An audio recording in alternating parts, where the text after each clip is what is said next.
But what happens is very often we become narrowed down. And when we become narrowed down, then we start having these kind of things. We hate one another. We are not able to adapt to each other.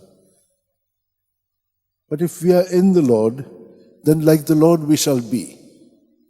And so let us pray today that we receive this grace which we have received already, that we lose ourselves in Him so that we find our true self in Jesus.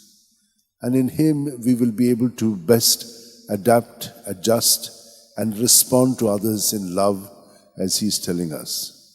So let's close our eyes for a while. And as He enters into us,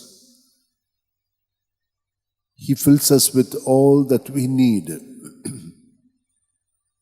All that we need to be His presence. And all that is not of His presence, He takes away provided we surrender it all to Him.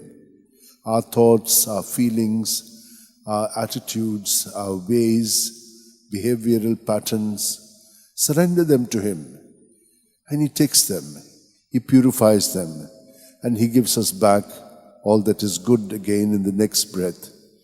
And so that is how we renew ourselves and we grow more and more deeper in being present to Jesus, who is always present to us, which is love.